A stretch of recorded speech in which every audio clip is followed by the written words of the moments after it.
Last June, the long-awaited report from the Department of Defense detailing the government's knowledge of UFOs and its programs trying to detect them and catalog them was released.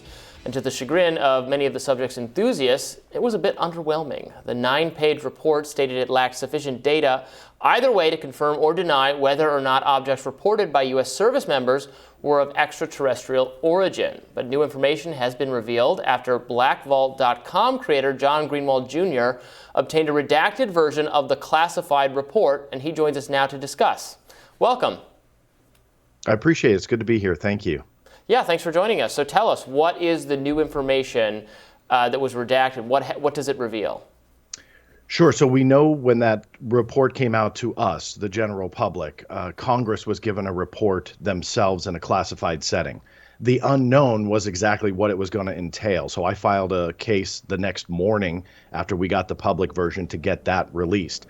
It took until now to actually get it released, heavily redacted, but it does offer a little bit of a glimpse into what Congress saw in a classified setting and how the UFO phenomena is not easily explainable. Even though the public report told us that, it goes into greater detail about various military pilots encountering UAPs, exhibiting technology that we don't have, a identification that we can't peg.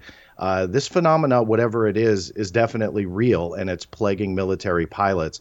And this new document released, which again was given to Congress in that classified setting, gives more of a glimpse of what really is there when it comes to the phenomena and how they can't explain it. And what are the best explanations, and how would you rank them? And and how do those explanations change based on this new information? Sure. What's interesting is when you talk about the explanations, skeptics, debunkers, if you want to call them that, come out and say, well, it could be classified technology or drones or stuff like that. What's interesting about this is they investigated 144 cases, and they could not put 143 of them in any category that they came up with. They were only able to explain one, which was a balloon. The other explanations, they said, were potentially classified systems from our own military or a foreign adversary, but they weren't able to identify any of the cases they investigated into those categories. So even though those mundane explanations exist, and I think any investigator would acknowledge that, what's interesting is with the resources of the U.S. military, they couldn't put them in those categories. So you have those possible explanations, but the military wasn't able to definitively say these fit into a classified platform or foreign adversary drone technology, because you can admit that without blowing any classified secrets, yet they weren't able to do it. So it's a short list of what's left. I mean, the general public wants to know, hey, is this alien? Well, of course, you're not going to see that in the report, nor do you. But they didn't rule it out. And they said that last year, and this report solidifies that that's on the short list of possible explanations. Travis. Thanks, John. I wanted to ask you about this new UAP office that was created by Deputy Secretary Hicks and announced last week. The Aerial Object Identification and Management Synchronization Group. Was there it's a mouthful. Was there any coordination with lawmakers on Capitol Hill that are proposing related legislation, like Representative Gallego and Senator Gillibrand? And secondly, some former Pentagon officials who had worked on this issue, Chris Mellon and Lou Elizondo, have said that this is an effort for the Pentagon to be less transparent on UAPs. And I was just wondering if you had any response to that. On the first one, I can't speak to pending legislation. Obviously, I'd refer to those members, but we absolutely kept members of Congress informed as we fashioned this group together and announced it. And it is, to your second question, it is really designed to help us better coordinate the reporting processes, the actual reports themselves, and the analysis of those reports, so that rather than getting them sort of piecemeal and ad hoc, as we've been getting them from from the services. This is a way to coordinate the input so that we can. There's a common set of parameters for how to report them and to analyze them, and then to assess what we've got. And not all reports are going to manifest themselves in something that we consider a national security threat. So this is a chance for us to be a much more organized in the way we process these reports. And as we will certainly continue to be as transparent as we can about these phenomena and the impact that they may or may not be having on our ability to operate. Yeah, there's that, which obviously, right, that would be exciting. That's what people want to hear, evidence found, et cetera. So that's one thing. But, the other, in many ways, the more legitimate thing, I think the lack of transparency around these issues, the government, just not sharing what it knows. Is this, more evidence that no matter how pressed or how pushed they are, they're still not going to take this question take the question of telling the public what they do know seriously?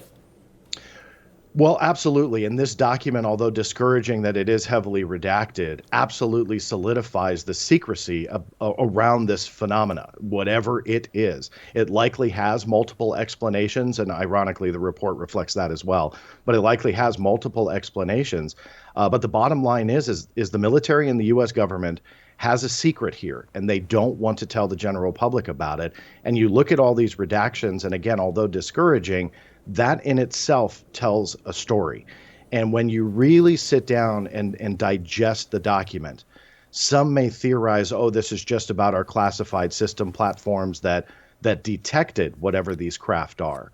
And you can see in certain areas, yes, that is likely the explanation for the redactions. But when you really look at some of the other areas, they don't want to tell you the capabilities of what these UAP are, these mysterious unknown craft. And the explanation to that would not be classified, in my opinion. We know our systems can detect speeds, can detect altitudes, so that's not classified. They won't tell you where UAPs are flying or how fast. I don't think that should be classified, yet it is. Another key section is what they look like. They label it common shapes, and then another area is uncommon shapes. That's entirely redacted as well. They won't even tell you the visual representation of what these craft look like. So let's say we are dealing with a drone type of technology. Well, there's only so many shapes a drone can be, and is that in itself, without any identifying information on a diagram or a picture, without any identifying information, is that classified? My answer would be no. Yet they won't tell you a single visual observation on what shape these are. So it really solidifies the secrecy behind what these UAP really are. And outside of this document, do we have a sense, or do you have a guess about what they mean by common shapes? Well, I take that as the 144 reports that they investigated, or incidents that they investigated. There was a common trait between a lot of them that were within the shape.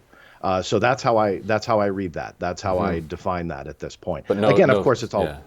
It's but all no sense of what that is. No sense what it is. Right. And that begs the question, why? Why is simply a shape of a vehicle a threat to national security if they tell the general public? What could that reveal? And for me, I don't have an answer to that, but it's an intriguing question, because it really then, not to beat the dead horse, but it solidifies the secrecy behind something that for decades the U.S. military and government denied really even existed. Now they admit it exists. They admit they're investigating it, but they won't tell you a darn thing about it. And that's what keeps me kind of going and pushing for answers. Well, John, thank you so much for joining us. It is my pleasure. Thanks for inviting me. We'll have more Rising coming up next.